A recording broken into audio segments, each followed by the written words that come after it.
Tonight, we are the Penthouse Basements. We being me, I'm Jeremy. We got Paige here, David, Allison, Nick, and Pete. And then you in the audience, give yourselves a round of applause. Okay, before we get officially started, a few announcements. First of all, there is another show at 10. They want to have the stage at 9:30, so as soon as we're done, we're probably going to start zipping people out of here. But if you guys want to hang out afterwards, top floor of Million Ales, correct? Yes. Top floor of Million Ales afterwards. And earlier, if you guys want, and as well during intermission, we passed out some paper for some suggestions and help us out with scenes. We got here late, or some of you didn't offer stuff, you can help us out during intermission as well. So there'll be some paper going around and further explanation during intermission. The next part, intermission. This is probably about an hour-and-a-half show.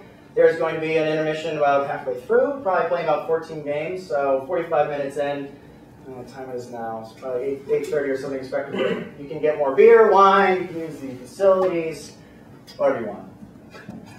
Now, whatever you want, please use the bathroom. To get us started, we need to get you guys prepped. Now, we've been prepping ourselves this whole time, so we're all amped up. But I don't know about you guys, so to get ourselves started, first, you guys probably don't know all your neighbors. So why don't you look at the person to your left, look to the person to your right, introduce yourself and say, hey, how's it going? How you guys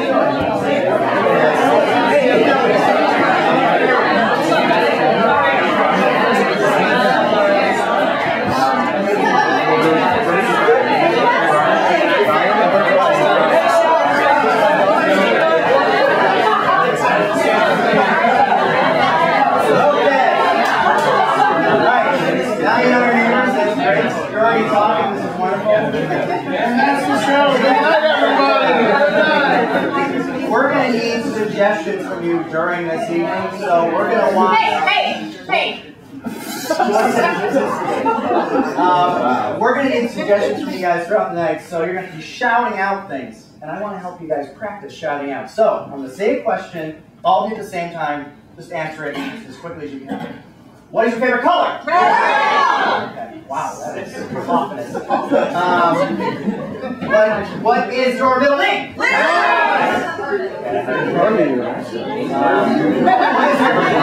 is your favorite mixed drink? Okay. All right, I think we're ready. Let's start.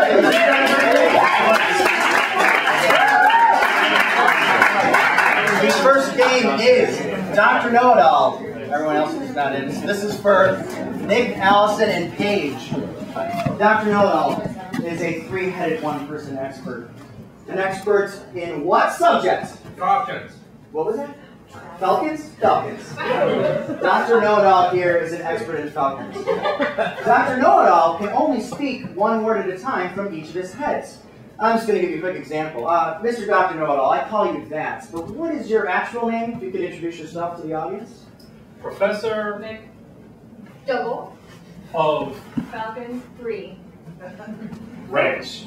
Yes. Professor McDougal of Falconry Ranch. You guys are in Scotland. Okay. So, we have this excellent professor on falcons here. I'm pretty sure he might know more than that. But this is an open floor discussion. We're starting this off really simple. Do you guys have a question for Professor McDougal? Yes, you there. What's the average land speed of an unladen falcon?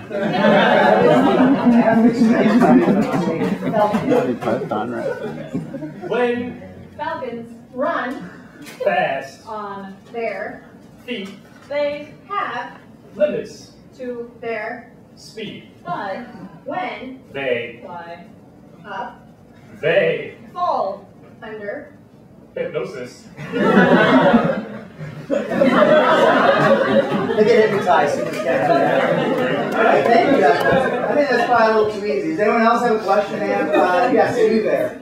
Who would win in a fight, a falcon or Paris Hilton? Paris Hilton. Yeah, you gotta be more challenging. Yes. How do you clean falcon poop? How do you clean falcon poop?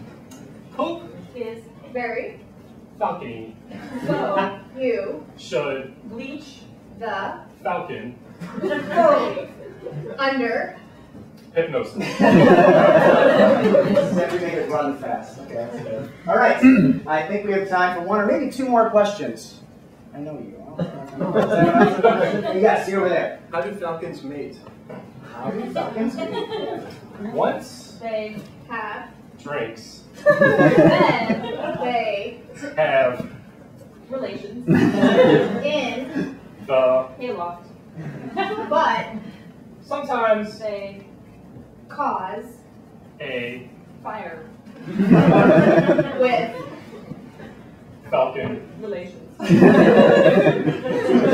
Okay, one more question for Dr. Know-It-All. We got one time for one more. Anyone? Don't make me pick on David. Come on, someone out there has a burning question. No one has a burning question? David, I guess. Okay. I have a surplus of falcon feathers. Don't ask how I got them. Is there a way that I could possibly ferment them and make a liquor of some kind?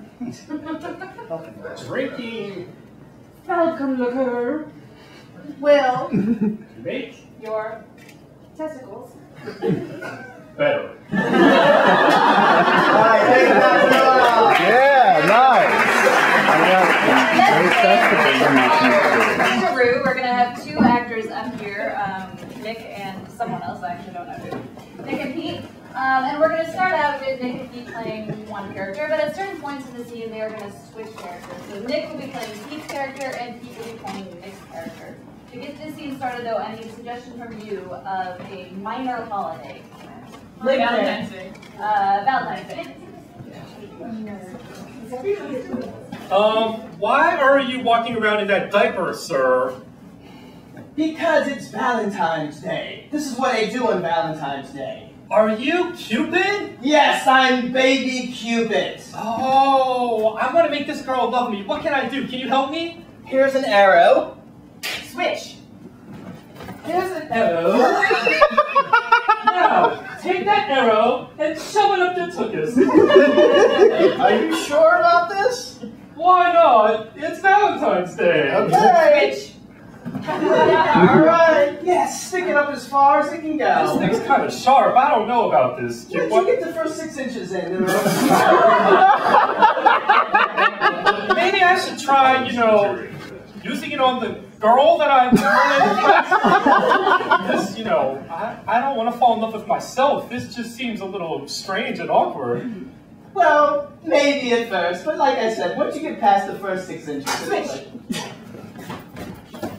You want me to demonstrate? This happens every time. I've never got past this point. Okay, you know what? I'll give you some advice. Go and talk to her. Okay. Tell her that you know me. Mm-hmm. And then Switch.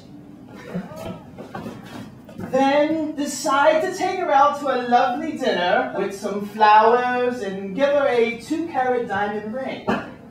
I just happen to have one in my pocket. This one? And see. You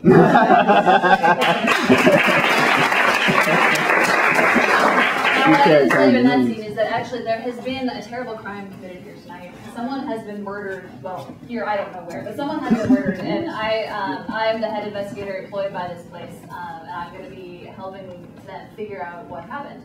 I have 3 gumshoes who are under me, and they're going to be assisting in the investigation. Because they're going to be assisting, though, I'm going to need them to leave the room in just a minute. But what they're going to be helping me find out is who was killed, the victim, what is that person's profession, where was that person killed, and with what implement was that person killed. So Gumshoes, are you ready? Yeah, I'm ready for this. All right, head out. We'll come fetch you in a moment. And can I have someone who's seated back up there, you in the striped shirt, will you let them back in? In a minute. You don't have to guard them, just make sure they don't come back in. Close the door, please. You gotta close the door. Alright, so what is really funny about the scene though is that I'm going to be pantomiming for them what these various things are. And these gumshoes of course don't know that yet because they're gumshoes. They're just learning how we do investigations. But this is really how investigations are done. So what's a profession that you might encounter in your day-to-day life? Pharmacy. Scuba dive. Pharmacy. Scuba diver. So we have a scuba diver who was killed where? Alaska. 7-Eleven. In a 7-Eleven. And what was this scuba diver killed with? It doesn't have to be something that's actually in a 7-Eleven. Candle. Lucky stick. A candle. Alright, so we have a scuba diver who was killed in a 7-Eleven with a candle.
Gumshoe number 3. Tell me what happened.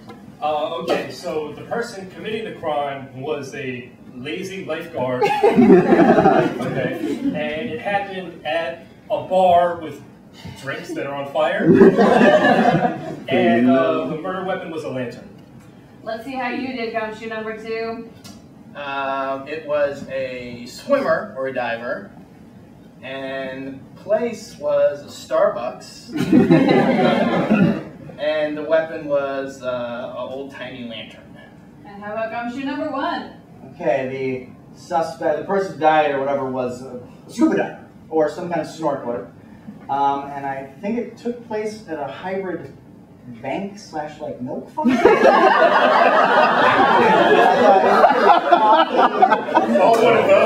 robbed. Oh wait, did someone rob a dairy bank? Okay, so the weapon was a candlestick.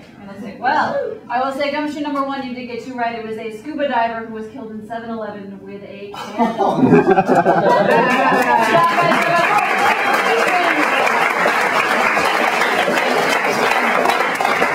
Okay, so the next game we're about to play is Moving People. And it's exactly what it sounds like. Our 2 characters are David and Paige, and they cannot move at all. They're human statues. The only way they can move is if somebody moves them into that position like so. So we need 2 volunteers who can come up and do the moving. Assist them with their 2. Okay, 1 in the back, come on up. Come on up. Who's the next person? 1 more person? All right, come on up. All right. So, round of applause. So, you know, I just showed you how you can move their arm and their head, but if you want to make the person walk, you just kind of tap them on the back of the knee, put each foot forward, and then if you want to go backward, tap on the front of the knee, just, you know, there's something you can use. So what we'll start off doing is, go ahead, configure them in a position that you want them to be in to start the scene.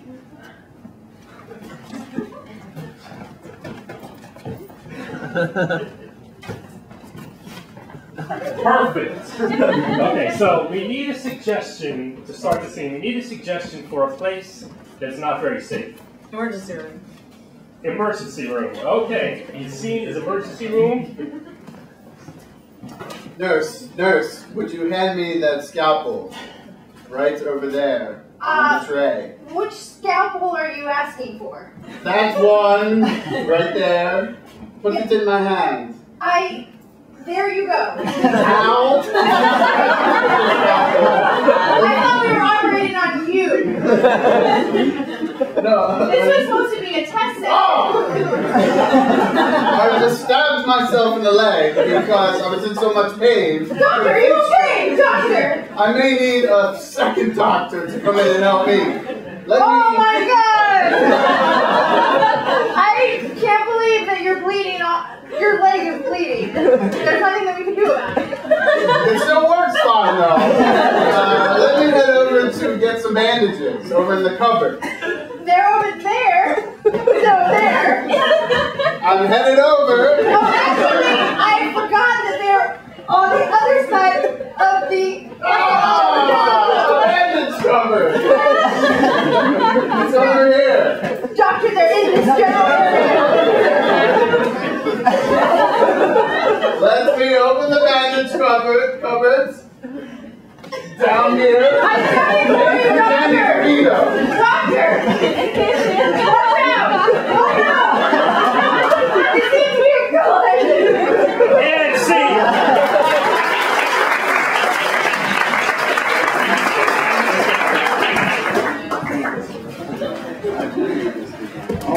All right, we're going to play genre now.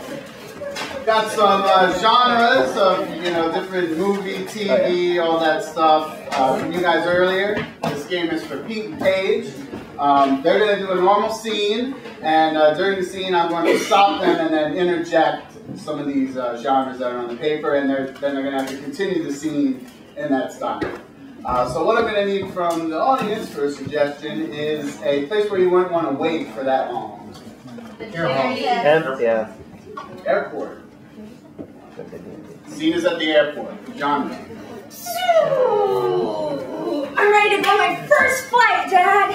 All right, Denzel Washington's the pilot on this flight. Did he get drug tested? Drug test, smug test. Come on, he's one of the best pilots in the world. All right, let's go. Okay. We got a high seas adventure. Now, someone told me that the plane turns into a ship. Yes. Awesome, yes. It's flight and a carnival cruise all wrapped into one. Which is awesome. Okay, let's go. Okay. Oh, wait, I forgot something. What'd you forget, Dad? My luggage. Let's switch it up to a telenovela. Oh, Padre. Padre mío. Ay, Dios mío, I don't know what to do. ¿Por qué? ¡Mi amigo! ¿Por qué? ¿Por qué? ¡El tío! ¡El tío! I don't like the turbulence. We'll go to 80s sitcom now. 80s sitcom. Did I do that? Dad, yeah, you did that. Oh. So, how are you gonna get on the plane, Dad? We can always hide in the luggage rack. Okay, let's try it. Okay, you get in first. Oh no. What? There's Snakes on the plane! a cigarette in here. A cigarette? Who wants smoking a cigarette? That's bad. That is bad. Maybe we should do some investigation. Let's do some investigation, but maybe it was Mom and she told me that she was gonna quit. We'll finally end on Fox News. News today. Bill O'Reilly has an opinion. People, the FAA is no longer needed. Why do we need regulations for airplanes? Airplanes know how to fly. Pilots know how to fly. The FAA is strictly an overabundance of big, nanny state government control. Dad, you're the best ever. Thank you. Hey.